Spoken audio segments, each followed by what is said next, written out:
Sir ప్రస్తుతం ఏపీలో రోడ్ల పరిస్థితి ఎలా ఉందండి? ఎందుకంటే చంద్రబాబు గారు సంక్రాంతి లోపు ఏవైతే గుంతలు ఉన్నాయో, ఆ గుంతలన్నీ పూడ్చామనేసి అయితే ఆదేశాలు ఇచ్చారు. ప్రస్తుతం ఆ పనులు జరుగుతున్నాయా? లేదా అంటే ఏం చెప్తారు మీరు? నేను ప్రస్తుతానికి మైలవరం నియోజకవర్గం ఉంటానండి. మైలవరం నుండి విసనపేట వెళ్ళే రూటు ఎంత దారుణంగా ఉండేదంటే మైలవరం నియోజకవర్గంలో ఏ ఒక్కరిని అడిగినా కానీ చెప్తారు. అదే ఈ రోజు వెళ్తే అంటే గుంటలు పోడవటానికి ఈ ప్రభుత్వం ఎంత కష్టపడాల్సి వస్తుంది అనేది రాష్ట్ర ప్రజలందరూ ఆలోచిస్తున్నారు. చెప్పిన మాట ప్రకారం ఈ 100 రోజుల్లో తీసుకున్నట్టయితే చెప్పిన మాట ప్రకారం ప్రభుత్వం అన్నీ చేసుకుంటుంది. అదేవిధంగా సంక్రాంతి లోపల ఈ రాష్ట్రంలో గుంటలు లేని రోడ్లు చేస్తామని చెప్పారు. ఆ విధంగా చేస్తారు. ఎవరికైనా డౌట్ ఉంటే చెప్పండి అని కూడా చెప్తున్నారు. ఓపెన్ ఛాలెంజ్ చెప్తున్నారు. దాంట్లో ఇంకా ఆలోచించాల్సిన అవసరం లేదు. అంటే బాబు గారు ఏ విధంగా రోడ్ల మీద దృష్టి పెట్టారు, సమాజం మీద దృష్టి పెట్టారు, బడుగు బలహీన వర్గాల మీద దృష్టి పెట్టారు, ప్రభుత్వం ఏ విధంగా గవర్నెన్స్ గా పనిచేయాలని చెప్పేసి మినిస్టర్లు ఎమ్మెల్యేని హెచ్చరిస్తూ ముందుకెళ్తున్నారు, ఆఫీసర్లు ఏ విధంగా ప్రభుత్వానికి అనుకూలంగా పనిచేసేలాగా ఏ విధంగా అని చెప్పేసి రాష్ట్ర ప్రజలందరూ తెలుసుకుంటున్నారు. రాబోయే కాలంలో ఈ రాష్ట్రం అభివృద్ధి చెందుతున్నారు ప్రతి ఒక్కరు భావిస్తున్నారు. దీంట్లో డౌటే లేదండి. గతంలో ఎలా ఉండేవండి రోడ్లు అసలు? సార్ నేను కారు వేసుకుని తిరిగేవాడిని. రాష్ట్రం అంతా తిరిగాను. జగన్ రెడ్డి ఎవరైతే మాట ఇచ్చి మడం తిప్పనని చెప్పేసి తప్పాడు, దాని ప్రకారం మేము రాష్ట్రం అంతా తిరిగాము. ఏ జిల్లాకి వెళ్ళినా, ఏ నియోజకవర్గానికి వెళ్ళినా అసలు వర్షం పడిందంటే బైక్ మీద వెళ్ళినోడు ఇంటికి వస్తాడో రాని పరిస్థితి. కారు మీద వెళ్తే దాదాపు 20-30 వేల రూపాయలు ఖర్చు అయిపోయింది. అలాంటి పరిస్థితుల నుండి ఈ రోజు ప్రశాంతంగా ఎక్కడికైనా వెళ్ళగలిగే పరిస్థితికి వచ్చింది. 50% అయినట్టుంది. ఇంకా టైం ఉంది. అవి పూర్తిగా అయిపోతాయి. జనవరికి కంప్లీట్ చేస్తారనేది అందరికి నమ్మకం. గతంలో రోడ్లు అధ్వానంగా ఉండడం వల్ల ప్రమాదాలు ఎక్కువగా జరిగేవి. నెక్స్ట్ ఏదైతే రోడ్ల పైన సర్వీస్ చేస్తూ తిరిగే వాళ్ళు, టాక్సీ వాళ్ళు కావచ్చు, ఆటో వాళ్ళు కావచ్చు, అంటే బస్సులు ట్రావెల్స్ వాళ్ళు కావచ్చు, ఎక్కువ రోడ్ల మీద కంటే ఎక్కువ మెకానిక్ గ్యారేజ్లోని, మెకానిక్ షెడ్లోనే ఎక్కువ వెహికల్ ఉండేవి అనేసి అయితే చెప్తున్నారు. అది నిజమండి. నా వెహికలే పెట్టుకున్నాం కదా, నా వెహికలే దానికి ఎగ్జాంపుల్.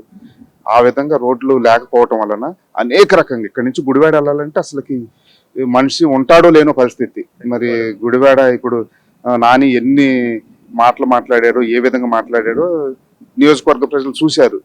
ఆ విధంగా తీర్పిచ్చారు. అంటే ఆ విధంగా దౌర్భాగ్యంగా రోడ్లు ఉండే. అసలుకి ఆంధ్రప్రదేశ్ లో ఉన్నామా మనం, లేదంటే నేను ఆర్మీలో పనిచేసి వచ్చాను, దేశం అంతా తిరిగాను, విదేశాలకు కూడా వెళ్ళాను.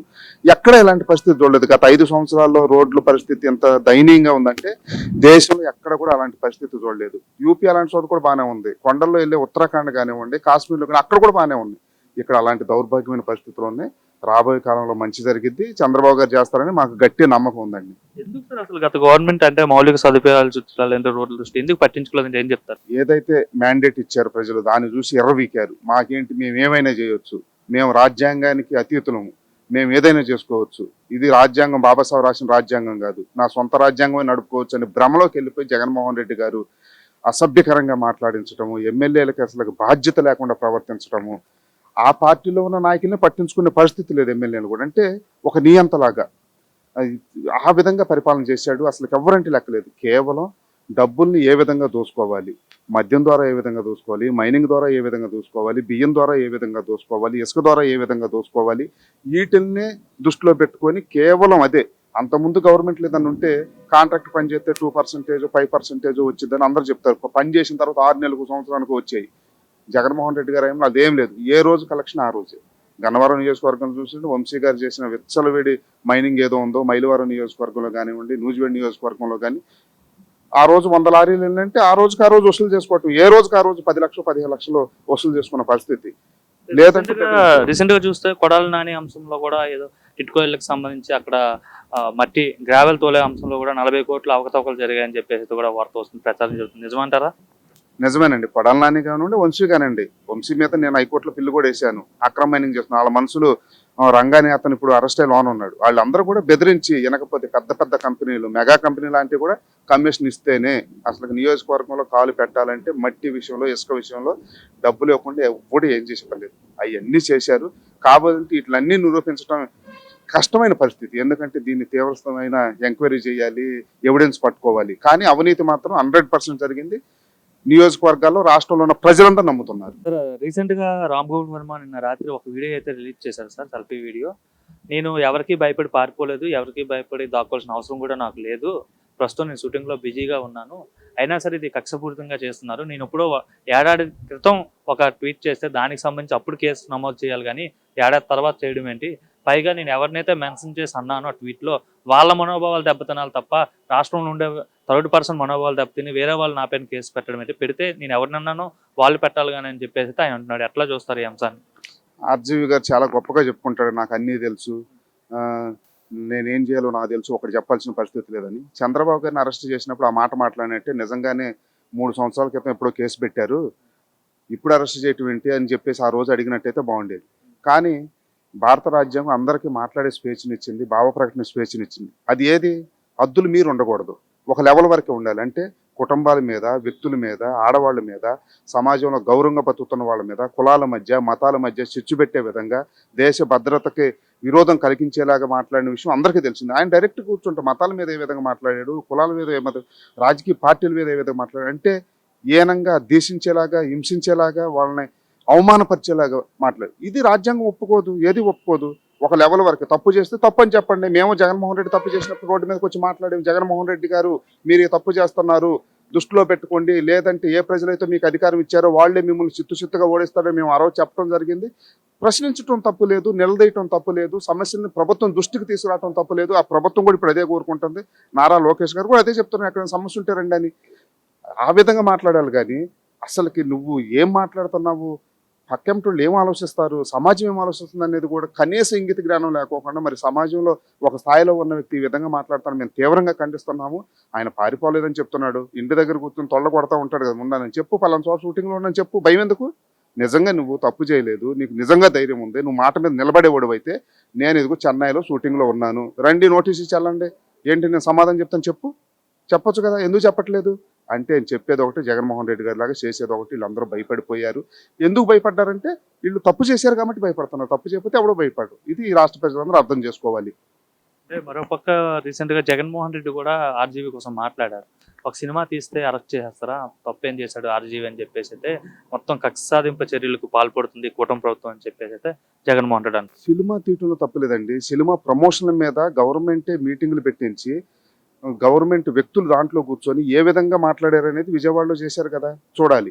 అదేవిధంగా ఈయన ట్విట్టర్లో కానివ్వండి, సోషల్ మీడియాలో కానివ్వండి, లోకేష్ గారిది, పవన్ కళ్యాణ్ గారిది, చంద్రబాబు గారిది, వాళ్ళ కుటుంబ సభ్యుల ఫోటోలు పెట్టేసి వాటిని ఏ విధంగా చూపించారు కదా అందరూ చూడాలి. ఇది కదా అడిగేది. సినిమా చేస్తే సినిమా సెన్సార్ బోర్డు ఉంది, తర్వాత ఏం చేస్తున్నారు, ఆ సినిమా కూడా ఈ రాష్ట్ర ప్రజలు ఎంత బాధపడ్డారో అందరూ చూశారు. నాకు అధికారం ఉంది కదా, లేదంటే నాకు జగన్మోహన్ రెడ్డి వెనకున్నాడు కదా అని చెప్పి ఏది పడితే అది చేశాడు. జగన్మోహన్ రెడ్డికి ఇప్పుడు దిక్కులేని పరిస్థితిలో ఉన్నాడు.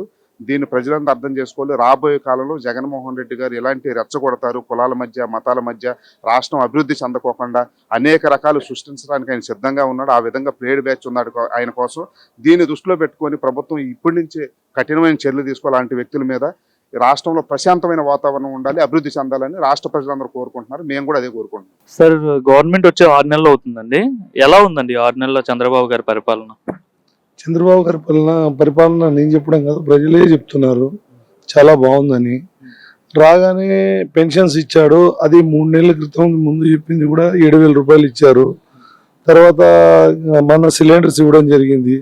ఇప్పుడు సంక్రాంతికి మహిళలకి నెల 1,500 18 ఏళ్ళ వాళ్ళకి ఇస్తున్నారు. అంతేకాకుండా డిఎస్సి వదిలారు. ఇప్పుడు గ్రూప్ 2 కూడా ఫిబ్రవరిలో వస్తూ ఉంది. జాబ్స్ కూడా ఆల్మోస్ట్ ఆల్గా తీసుకొస్తున్నారు. ఇయర్ వైజ్ ఏం లేదన్నా 4-5 lakhs జాబ్స్ తీసుకొస్తారనే గ్యారంటీ ఉంది. మన లోకేష్ గారు కూడా విదేశాలు వెళ్ళి కొన్ని కంపెనీస్ ఇది చేసుకొచ్చారు కాబట్టి జాబ్స్ కూడా ఏమైతే 20 lakhs చెప్పారో దానికి మించే ఉంటుంది కదా, తగ్గేది అయితే ఉండదు. మరోవైపు ఇంకా అదానీ స్కామ్ కోసం పెద్ద ఎత్తున చర్చ జరుగుతుంది. జగన్మోహన్ రెడ్డి పెద్ద ఎత్తున లంచం తీసుకున్నాడని చెప్పి, దీనికోసం ఎట్లా చూస్తారు సార్? దీనికోసం చూడడం అంటే ఇప్పుడు ముఖ్యంగా మన స్టేట్ అభివృద్ధి చెందాలి. ఇప్పుడు పోలవరం కంప్లీట్ కావాలా, అమరావతి కంప్లీట్ కావాలా, వాళ్ళ కాంప్లికేషన్స్లో మేము పోవడం అంత కరెక్ట్ కాదేమో అనిపిస్తుంది.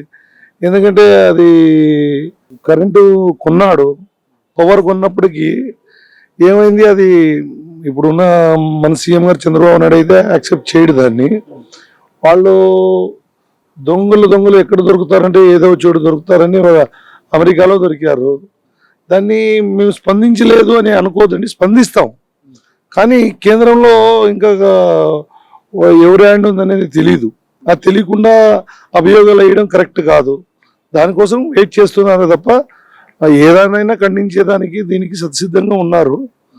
అది రాగానే మొత్తం తెలియగానే ఖచ్చితంగా దాన్ని ఖండించే మార్గం చేస్తాం. Okay, thank you.